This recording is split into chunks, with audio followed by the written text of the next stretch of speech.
والصلاة والسلام على سید الاشرف الانبیاء والمرسلین اما بعد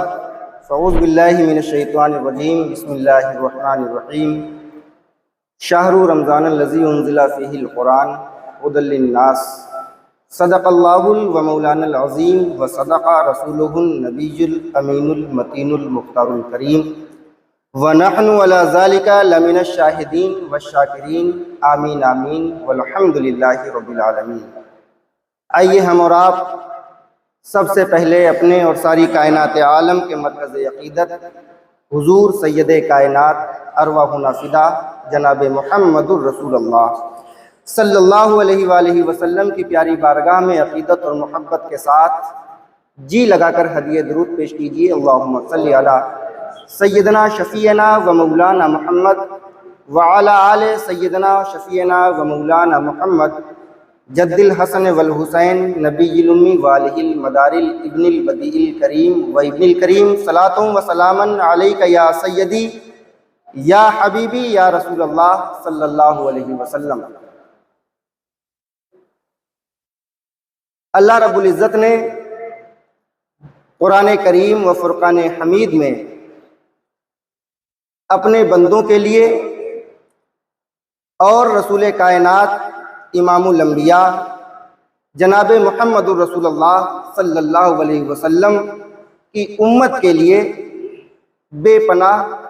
مژدے عطا فرمائے ہیں، اور اس قدر خوشخبریاں اور اس قدر انعامات اور اکرامات سے اللہ رب العالمین نے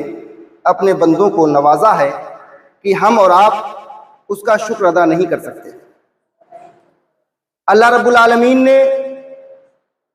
یوں تو انبیاء سابقین سے لگا کر کے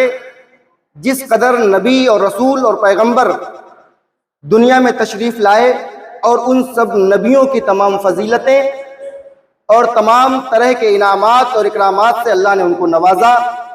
اور بڑی بڑی آزمائش سے ان کو گزارا، اور ان کی امتوں کو بھی تمام طرح کی اذیت اور تکلیف اور پریشانیوں کا سامنا کرنا پڑا، لیکن قربان جائیے اللہ رب العالمین کی رحیمی اور کریمی پہ، قربان جائیے آقائے کریم جناب محمد رسول اللہ صلی اللہ علیہ وسلم کی شفقت اور محبت پہ کہ اللہ رب العالمین نے جب حضرت جبریل امین علیہ السلام کو بارگاہ رسالت مآب حضور اکرم تاجدار مدینہ راحت قلب و سینہ سید عالم صلی اللہ علیہ وسلم کے پاس حضرت جبریل امین کو بھیجا، جب اللہ رب العالمین نے حضرت جبریل امین کو بارگاہ رسالت مآب میں جب بھیجا تو تمام انبیاء سابقین کی جو عمریں تھیں اور ان کی امت کی جو عمریں تھیں وہ طویل تھیں، زیادہ تھیں، تو نبی پاک علیہ السلام کو غم ہوا کہ ہم سے پہلے جو نبی آئے ان نبیوں کی اور ان نبیوں کی جو امتیں تھیں ان کی عمر تو زیادہ لمبی تھی، اور ہماری امت اور میں خود نبی جو تمام نبیوں کا شہنشاہ، تمام نبیوں کا بادشاہ، اور ہماری امت تمام امتوں میں ممتاز، ایک الگ نمایاں مقام رکھنے والی، اور اتنی کم عمر، اتنی چھوٹی عمر اللہ رب العالمین نے ہماری امت کو عطا فرمائی۔ یہ نبی پاک علیہ السلام کو کیا ہوا؟ غم ہوا۔ تو اللہ رب العالمین نے ارشاد فرمایا، اے میرے محبوب آپ غمگین نہ ہو، آپ پریشان نہ ہو، ہم نے آپ کو اور آپ کی امت کو ایک ایسا مہینہ عطا فرمایا ہے جو تمام مہینوں کا سردار مہینہ ہے۔ ایک مہینہ ہم نے ایسا عطا فرمایا ہے جو تمام مہینوں کا سردار مہینہ ہے، اور اگر کوئی انسان، آپ کا کوئی امتی، میرا کوئی بندہ ایک مرتبہ اگر سبحان اللہ کہے گا تو ہم اس کو 1,00,000 بار ثواب پڑھنے کا عطا فرمائیں گے۔ اگر وہ کوئی اللہ کی بارگاہ میں اپنی اللہ کی خوشنودی، اللہ کی رضا کے لیے قرآن کی تلاوت کرتا ہے، ذکر و اذکار کرتا ہے، اللہ کے ایسے تو 999 نام ہیں، سمجھ رہے ہیں؟ 99 نام قرآن پاک میں ہے، لیکن اگر پیغمبر اسلام صلی اللہ علیہ وسلم ارشاد فرماتے ہیں کہ یوں تو نام 9999 نام ہے، سمجھ رہے ہیں؟ تو اگر اللہ کا ایک نام اگر آپ لیتے ہیں اور اس کا جو اجر اور جو ثواب آپ کے نامہ اعمال میں لکھا جائے گا وہ 1,00,000 مرتبہ پڑھنے کا لکھا جائے گا۔ یہ مہینہ جو ہمارے درمیان اللہ رب العالمین نے ہمیں عطا فرمایا ہے، یہ مہینہ تمام مہینوں کا سردار مہینہ ہے، اور اس مہینے میں اللہ رب العالمین آپ کو رحمت کی نگاہ سے دیکھتا ہے، رحمت کی نگاہ سے دیکھتا ہے۔ اور دوسرا انعام اللہ رب العالمین نے یہ عطا فرمایا کہ تمام ملائکہ فرشتے آپ کے لیے رحمت اور مغفرت کی دعا کرتے ہیں، تمام فرشتے۔ اور فرشتے ہی نہیں، اگر دریا میں، سمندر میں، شجر حجر، خدا کی جتنی کائنات ہے، یہ سب اللہ کے بندے اور رسول کائنات صلی اللہ علیہ وسلم کے امتیوں کے لیے مغفرت کی دعائیں کرتے ہیں۔ اور یہ مہینہ جب رخصت ہوتا ہے، یہ مہینہ جب رخصت ہوتا ہے تو اس مہینے کا جانے کا غم ہمیں اور آپ کو صرف نہیں ہے، بلکہ ملائکہ فرشتوں کو بھی ہے، شجر حجر کو بھی ہے، چرند اور پرند کو بھی ہے۔ کیوں؟ اللہ رب العالمین اس مہینے میں اپنی رحمتیں نازل فرماتا ہے، اور اس کی رحمت سے شجر حجر، زمین آسمان، خدا کی کل کائنات اس سے فیضیاب ہوتی ہے۔ صحابہ کی مقدس جماعت، تابعی کی مقدس جماعت، تبع تابعین کی مقدس جماعت، ائمہ محدثین کی مقدس جماعت اس مہینے کا جانے کا غم مناتے ہیں اور عید کی خوشی بھی مناتے۔ کیوں؟ اس میں 2 حکمتیں شامل ہیں۔ اگر رمضان کا مہینہ اللہ رب العالمین پورے سال کر دیتا، یہ پورے سال کے روزے آپ کے اوپر فرض ہوتے، تو کیا آپ اور ہم پورے سال کے روزے رکھ پاتے؟ نہیں رکھ سکتے، کیونکہ ڈاکٹر کو یہ معلوم ہوتا ہے کہ یہ انسان کتنا ڈوز برداشت کر پائے گا۔ اگر اس کو کوئی دوا دی جا رہی ہے بخار کی یا کوئی بھی اس کو بیماری ہے، تو ڈاکٹر کو یہ معلوم ہے کہ یہ دوا کتنی ہضم کر پائے گا اور اس کی باڈی کی کتنی کیپیسٹی ہے نا؟ تو اسی طرح اللہ رب العالمین نے ہمیں 1 مہینہ عطا فرمایا ہے عبادت کا، 1 مہینہ، اور اس کا ثواب 70 گنا زیادہ بڑھا دیا، 70 گنا زیادہ اللہ رب العالمین نے بڑھا دیا۔ اگر آپ نوافل پڑھی، سنتیں پڑھی تو فرض کے برابر ثواب اللہ نے عطا فرمایا، فرض پڑھی تو 70 فرضوں کے برابر اللہ رب العالمین نے عطا فرمایا۔ تو آپ صلی اللہ علیہ وسلم کے لیے اللہ نے فرمایا کہ آپ غمگین نہ ہو، پریشان نہ ہو، کیونکہ اس سے پہلے جو انبیاء سابقین کی جو امتیں تھیں، ہم نے ان کو عمریں ضرور لمبی عطا فرمائی، لیکن وہ چاہے جتنے عمل کرے لیکن آپ کی امت کے برابر نہیں پہنچ سکتے، آپ کی امت کے برابر نہیں پہنچ سکتے۔ اور اس امت کو ایک اعزاز اور حاصل ہے، اس امت کو ایک اعزاز اور حاصل ہے کہ بنی اسرائیل میں ایک شخص نے 80 سال تک عبادت کی۔ کتنے سال؟ 80 سال تک کنٹینیو وہ عبادت کرتا رہا۔ تو وہ 80 سال کی جو عبادت ہے جو بنی اسرائیل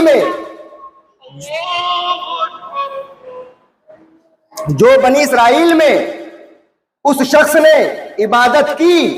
تو اللہ تبارک و تعالی نے 83 سال کی جو عبادت ہے، جو 1000 مہینوں کی عبادت ہے، اللہ رب العالمین نے 20 رمضان کے بعد 5 طاق راتوں میں جس کو وہ رات ملی اور جس نے شب داری کی، شب قدر میں وہ جاگا، اس نے عبادت و ریاضت کی، اس کو 83 سال کا ثواب اللہ رب العالمین نے عطا فرمایا۔ 5 طاق راتیں اللہ رب العالمین نے عطا فرمائی، 21ویں، 23ویں، 25ویں، 27ویں اور 29ویں، جو آج کی رات تھی۔ جنہوں نے اہتمام کیا اور جن لوگوں نے اہتمام میں شرکت کی، عمل کیا، ذکر و اذکار کیا، نوافل پڑھی، تو اللہ رب العالمین نے اس امت کو 83 سال کا ثواب عطا فرمایا۔ تو کتنا اعجاز ہے اللہ رب العالمین کا۔ اگر دنیا کے اندر کوئی انسان مال کمانا چاہتا ہے، مال، تو مال کمانے کے لیے کتنی جدوجہد کرنی پڑتی ہے، اور اگر اس کا مال نقصان ہو جائے تو کتنا غم اور کتنا افسوس ہوتا ہے، کتنا افسوس اور کتنا غم ہوتا ہے۔ اور یہ مہینہ ہمارے درمیان سے رخصت ہوا، یہ مہینہ ہمارے درمیان سے رخصت ہوا، لیکن آج کی ایک رات اور ہے، آج کی ایک رات اور ہے جس نے عبادت نہ کر سکا، جس نے قرآن نہ پڑھ سکا، جس نے اپنی اللہ کی بارگاہ میں معافی تلافی نہ کرا پایا، تو آج کی شب جنہوں نے تمام مہینے کے، پورے رمضان کے مہینے کے روزے رکھے، تلاوتیں کی، بیماری کی وجہ سے، دوا کی وجہ سے، کسی وجہ سے اگر اس نے روزہ چھوڑ بھی دیا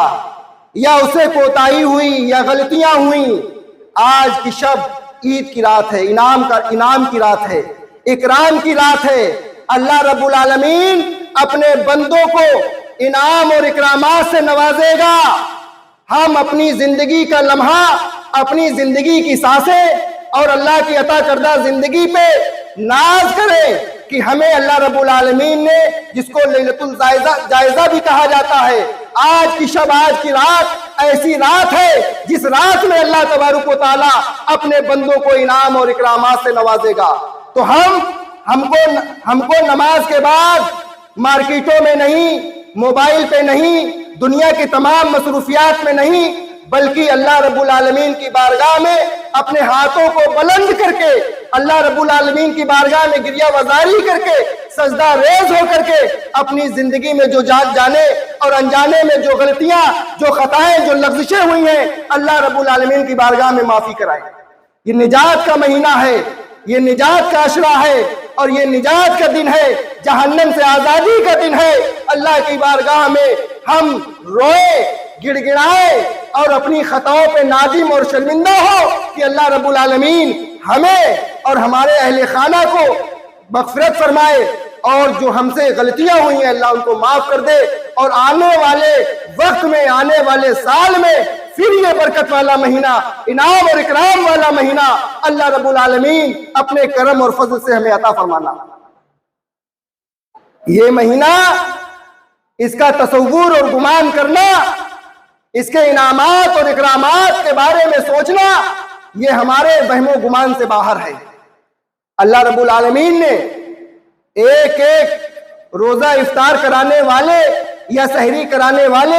ایک ایک دانے کے بدلے، ایک ایک پانی کے گھونٹ کے بدلے، ایک ایک کھجور کے بدلے اللہ رب العالمین نے لوگوں کی مغفرت فرمائی ہے۔ یہ مہینہ اتنی فضیلت اور اتنی برکت کا یہ حامل مہینہ ہے کہ ہم نے قدر کی یا نہیں کی، غفلت ہوئی یا نہیں ہوئی، لیکن جو آج کی شب ہے، جو آج کی رات ہے، 5 راتیں گزر گئیں، ہم سے غلطیاں ہوئیں، خطائیں ہوئیں، ہم نے عبادت و ریاضت میں کوتاہی کی، لیکن آج کی رات بھی یہ موقع اللہ رب العالمین نے ہمیں عطا فرمایا ہے کہ ہم اللہ کی بارگاہ میں اگر نادم اور شرمندہ ہو کر کے، اللہ کی بارگاہ میں سجدہ ریز ہو کر کے اگر ہم معافی مانگیں گے تو اللہ رب العالمین ضرور، ہمیں اس کی رحمت سے امید ہے، ہمیں اس کی رحیمی کریمی سے امید ہے، ہمیں اللہ رب العالمین کی ذات پہ مکمل توقع اور بھروسہ ہے کہ اللہ رب العالمین ہماری غفلتوں کو، کوتاہیوں کو نظر انداز کر کے اور اپنے رحمت اور کرم کے سائے میں ہماری مغفرت فرما دے گا۔ اور یہ مہینہ ہم سے جو رخصت ہو رہا ہے، اس مہینے کا مطلب یہ ہے ہم نے بھوکے پیاسے رہ کر کے، اپنے نظروں کی، اپنی زبان کی حفاظت کر کے، اپنے کانوں کی حفاظت کر کے جو ہم نے یہ روزے رکھے، اب عید کا دن ہے، عید کا دن ہے۔ ہر مالک نصاب پہ، صاحب استطاعت پہ، جن لوگوں کے پاس اللہ رب العالمین نے حیثیت عطا فرمائی ہے، جس کے پاس 7.5 تولہ سونا یا 52.5 تولہ چاندی، یا اتنی حیثیت یا اتنی اس کی مقدار ہے، یا اتنی وہ حیثیت رکھتا ہے، تو وہ زکوٰۃ ادا کرے، زکوٰۃ ادا کرے۔ 1 لاکھ پہ 2,500 اور 52.5 تولہ چاندی اگر خریدنے کی اگر حیثیت ہے، جیسا کہ لوگوں نے بتایا ہے کہ اس کی قیمت 41,000 یعنی 41,000 یا 42,000 کے آس پاس بنتی ہے، اگر وہ مقروض نہیں ہے اور اگر اس کے اوپر اس قدر کوئی قرضہ نہیں ہے تو اس کے اوپر زکوٰۃ دینا فرض ہے۔ اور زکوٰۃ کا مسئلہ یہ ہے کہ زکوٰۃ ہمارے اور آپ کے درمیان یہ بات رائج ہے کہ زکوٰۃ صرف رمضان میں ادا کی جاتی ہے۔ ایسا نہیں ہے کہ رمضان میں ہی صرف زکوٰۃ دی جاتی ہے۔ اگر آپ اکتوبر کے مہینے میں، محرم کے مہینے میں، سفر کے مہینے میں، رجب کے مہینے میں یا سال کے 12 مہینے کسی بھی مہینے میں اگر آپ مالک نصاب بنتے ہیں، اگر آپ کے پاس جو مال آیا، جو دولت آئی، جو آپ کے پاس بیلنس آیا، اس پہ اگر سال کسی بھی مہینے میں گزر گئی تو اسی مہینے کے بعد جو سال گزرنے کے بعد کا جو دن ہوتا ہے اس پہ زکوٰۃ ادا کرنا آپ کے اوپر فرض ہے۔ اس لیے کہ غریب، یتیم، نادار، مسکین جن کا حق ہے، یہ رمضان کے مہینے میں ہی تھوڑی غریب ہوتے ہیں، یتیم ہوتے ہیں، مسکین ہوتے ہیں۔ ارے ان کے سامنے بقرعید بھی ہے، محرم بھی ہے، سفر بھی ہے، ربیع الاول بھی ہے، سال کے 12 مہینے ہیں۔ اگر آپ کے مال کا کچھ حصہ اگر ان کو مل جائے تو ان کے بھی دن اچھے ہو جائیں، ان کی بھی پریشانی دور ہو جائے۔ یہ جو مذہب اسلام کا جو نظام ہے، جو شریعت کے جو مسائل ہیں، یہ ہمارے اور آپ کے لیے ہیں اور ہمارے پڑوسیوں کے لیے ہیں، ہمارے خاندان والوں کے لیے ہیں، ہمارے گھرانے والوں کے لیے ہیں۔ اور دوسری بات یہ ہے صدقہ فطر۔ صدقہ فطر 2.25 کلو گیہوں، جس کی قیمت مدرسہ مدارالعلوم میں 50 روپے رکھی گئی ہے فی آدمی۔ اگر وہ بچہ آج ہی کیوں نہ پیدا ہوا ہو، اس کے اوپر صدقہ فطر واجب ہے۔ وہ صدقہ فطر ادا کرے، دے، تو اس کی قیمت نماز عید الفطر پڑھنے سے پہلے وہ انسان اپنی پوری فیملی کا، پورے گھر کا 50 روپیہ فی آدمی کے حساب سے اگر وہ نکال دے گا تو وہ صدقہ فطر سے بری ہو جائے گا۔ 2 مسائل بہت ضروری تھے، ایک تو زکوٰۃ کو لے کر کے اور دوسرے صدقہ فطر کو لے کر کے۔ اور ہم اور آپ عید مناتے ہیں، عید مناتے ہیں۔ عید پیغمبر اسلام جناب محمد رسول اللہ صلی اللہ علیہ وسلم نے بھی منائی، اور بہت مشہور واقعہ ہے نبی پاک علیہ الصلوۃ والسلام کا کہ آپ عیدگاہ کی طرف تشریف لے جا رہے ہیں۔ آپ عیدگاہ کی طرف تشریف لے جا رہے ہیں اور تمام بچے جھرمٹ بنا کر کے ایک ساتھ کھیل رہے ہیں، اور ایک بچہ ہے جو ایک کونے میں بیٹھ کے رو رہا ہے۔ پیغمبر اسلام کی نگاہ پڑتی ہے، نظر پڑتی ہے کہ یہ کون بچہ ہے جو سارے بچے نئے کپڑے پہنے ہوئے ہیں، سب کے بچوں کے سروں میں تیل ہے، سارے بچے خوش و خرم نظر آ رہے ہیں، ایک بچہ ایک گوشے اور ایک کونے میں بیٹھا ہوا ہے، بیٹھ کے رو رہا ہے۔ نبی پاک علیہ الصلوۃ والسلام اس بچے کے پاس تشریف لے جاتے ہیں، اور تشریف لے جانے کے بعد آپ اس بچے سے پوچھتے ہیں کہ اے بچے یہ بتا رونے کی وجہ کیا ہے؟ بچے کو یہ نہیں معلوم تھا کہ حالات پوچھنے والے کے دامن میں کتنے لوگ پناہ لیتے ہیں۔ بچے کو نبی پاک علیہ الصلوۃ والسلام کا اندازہ نہیں تھا۔ بچے نے یہ کہا میں رو رہا ہوں، مجھے رونے دیجئے، میں پھٹے کپڑے پہنے ہوں، مجھے رہنے دیجئے، میرے حال پہ مجھے چھوڑ دیجئے۔ لیکن نبی پاک علیہ الصلوۃ والسلام نے ارشاد فرمایا اے بچے یہ تو بتاؤ تمہاری رونے کی وجہ کیا ہے؟ تو اس بچے نے یہ کہا کہ ہمارے والد کا انتقال ہو گیا، ہماری ماں نے دوسری شادی کر لی، اور اس کے ظالم باپ نے، اس کے ظالم شوہر نے ہمیں مار کے گھر سے باہر نکال دیا۔ آج ہمارا کوئی باپ نہیں ہے جو ہمارے سر پہ شفقت کا ہاتھ رکھے۔ آج ہم باپ کی محبت سے محروم ہیں۔ ہماری ماں ہمارے پاس نہیں، ہمارے باپ ہمارے پاس نہیں، نہ ہمارے پاس ماں کی محبت ہے، نہ ہمارے پاس باپ کی محبت ہے، میں یتیم ہوں۔ نبی پاک علیہ الصلوۃ والسلام نے ارشاد فرمایا کہ اے بچے یہ بتا کیا تجھے اس بات پہ خوشی نہیں ہوگی کہ کونین کے تاجدار امام الانبیاء جناب محمد رسول اللہ صلی اللہ علیہ وسلم تمہارے باپ بن جائیں، اور حضرت سیدہ عائشہ صدیقہ تمہاری ماں بن جائے اور حسن اور حسین تمہارے بھائی بن جائے۔ جیسے بچے نے یہ بات سنی کہ نبی پاک علیہ الصلوۃ والسلام ہمارے باپ بنے اور حضرت عائشہ صدیقہ ہماری ماں بن جائے، حسن اور حسین ہمارے بھائی بن جائیں، تو اس سے بڑی خوش نصیبی کی بات کیا ہوگی۔ نبی پاک علیہ الصلوۃ والسلام اس بچے کو حضرت عائشہ صدیقہ رضی اللہ تعالی عنہ کے پاس گھر لے کے جاتے ہیں۔ بچے کو نہلایا جاتا ہے، دھلایا جاتا ہے، اس کو نئے کپڑے پہنائے جاتے ہیں، اس کو سرما لگایا جاتا ہے، اس کے سر میں تیل لگایا جاتا ہے، بالوں میں کنگھی کی جاتی ہے۔ نبی پاک علیہ الصلوۃ والسلام اپنی انگلی پکڑ کے اس بچے کو عیدگاہ کی طرف لے جاتے ہیں، اس بچے کو عیدگاہ کی طرف لے جاتے ہیں۔ جب عیدگاہ کی طرف لے کے جاتے ہیں تو نبی پاک علیہ الصلوۃ والسلام یہ سمجھ جاتے ہیں کہ اس بچے کے دل کی منشا کیا ہے، اس کا ارادہ کیا ہے، کہ تمام لوگوں کے جو والدین ہیں، جو باپ ہیں، وہ اپنے بچے کو کاندھے پہ بٹھائے ہوئے ہیں۔ نبی پاک علیہ الصلوۃ والسلام اس یتیم بچے کو اپنے کاندھے پہ بٹھاتے ہیں اور اپنی زلفوں کو پکڑواتے ہیں، اور امام حسن اور حسین کو ایک کاندھے پہ بٹھاتے ہیں اور امام حسن کو یا امام حسین کو ایک انگلی پکڑ کے عیدگاہ کی طرف لے کے جاتے ہیں۔ نبی پاک علیہ الصلوۃ والسلام نے ہمیں یہ بتا دیا، یہ سمجھا دیا، یہ کر کے دکھا دیا۔ نبی پاک علیہ الصلوۃ والسلام کی سنت ہے کسی یتیم کے سر پہ شفقت کا ہاتھ رکھنا، محبت کی نگاہ سے دیکھنا۔ اگر اس کے پاس کپڑے نہیں ہیں، اگر اس کے پاس لباس نہیں ہے، اگر اس کے پاس کوئی ایسا سامان نہیں ہے، تو ہمارا فرض یہ بنتا ہے، ہم نبی پاک علیہ الصلوۃ والسلام کے وفادار امتی ہیں، نبی کا کلمہ پڑھنے والے ہیں۔ ہمیں دنیا اس دور فانی سے کوچ کرنا ہے، ہمیں اپنے نبی پاک علیہ الصلوۃ والسلام کو اپنا چہرہ دکھانا ہے کہ ہم نے دیکھو آپ کی سنت پہ عمل کرتے ہوئے ہم نے غریبوں کا، یتیموں کا، محتاجوں کا، ناداروں کا ہم نے خیال رکھا ہے۔ لہذا ہمیں یہ چاہیے عید سے پہلے،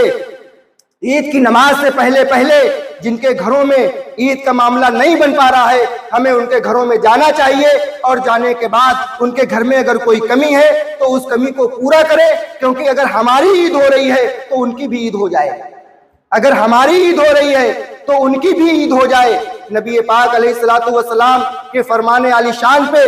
اگر عمل کریں گے تو اللہ رب العالمین ہمیں دونوں جہان کی کامیابی اور کامرانی عطا فرمائے گا۔ اللہ رب العزت کی بارگاہ میں ہم دعا کریں کہ پروردگار عالم ہم نے جو رمضان کے مہینے میں جو روزے رکھے، جو تلاوتیں کی، جو ذکر و اذکار کیا، جو نوافل پڑھی، اللہ رب العزت اپنے پیارے محبوب مکرم صلی اللہ علیہ وسلم کے صدقے توفیل میں ہم نے جو عمل کیے اللہ رب العالمین اپنی بارگاہ میں قبول فرمائے۔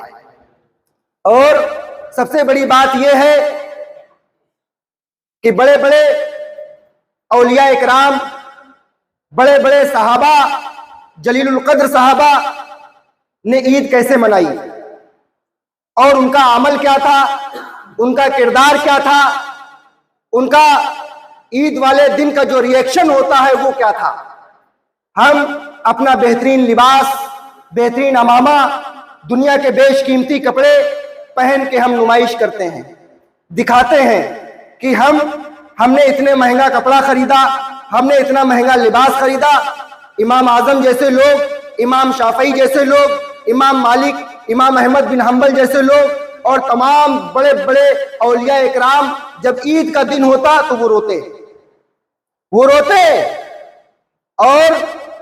یہ جب لوگ ان کے مریدین یا ان کے محبین یا ان کے مخلصین یا ان کے متوسلین ان سے پوچھتے کہ آج تو عید کا دن ہے، آج خوشی کا دن ہے، آج عید کا دن ہے، آج خوشی کا دن ہے، آپ خوشی کیوں نہیں منا رہے؟ تو انہوں نے کہا کہ عید تو ہماری اس دن ہوگی جب ہمارا خاتمہ بالخیر ایمان پہ ہوگا، ہمارا خاتمہ ایمان پہ ہوگا۔ تو ہمیں اپنے ایمان کی حفاظت کیسے کرنی ہے؟ ہمارے ایمان کی حفاظت تو جب ہوگی جب المسلم اخو المسلم، مسلمان کا بھائی ہے۔ المسلم من سلم المسلمون من لسانہ ویدہ والمؤمن من آمنہ الناس علی دمائہم واموالہم، مسلمان وہ ہے جس کی زبان سے، جس کے ہاتھ سے دوسرا مسلمان محفوظ رہے۔ تو ہم سے ہمارا بھائی محفوظ جب ہے جب ہم اپنی زبان کے ذریعے، اپنے اخلاق کے ذریعے، اپنے کردار کے ذریعے اپنے مسلمان بھائی کو تکلیف نہ پہنچائیں۔ اللہ رب العزت کی بارگاہ میں دعا ہے پروردگار عالم آج کی شب، آج کی رات ہمیں اپنی بارگاہ میں سجدہ ریز ہونے کی توفیق عطا فرمائے۔ جانے انجانے میں جو غلطیاں، جو خطائیں ہوئی ہیں، آج یہ آخری دن ہے، نجات کا دن ہے، جہنم سے آزادی کا دن ہے، لہٰذا ہم آج کی رات کو بیکار نہ کریں، ادھر ادھر گھومنے، مارکیٹ وغیرہ میں اپنا وقت نہ گزاریں، بلکہ اللہ کی بارگاہ میں تسبیحات پڑھیں اور ذکر و اذکار کریں اور اپنی گناہوں کی معافی تلافی کریں۔ اللہ رب العزت ہمیں اور آپ کو سب کو کہنے سننے سے زیادہ عمل کی توفیق عطا فرمائے۔ السلام علیکم ورحمۃ اللہ وبرکاتہ۔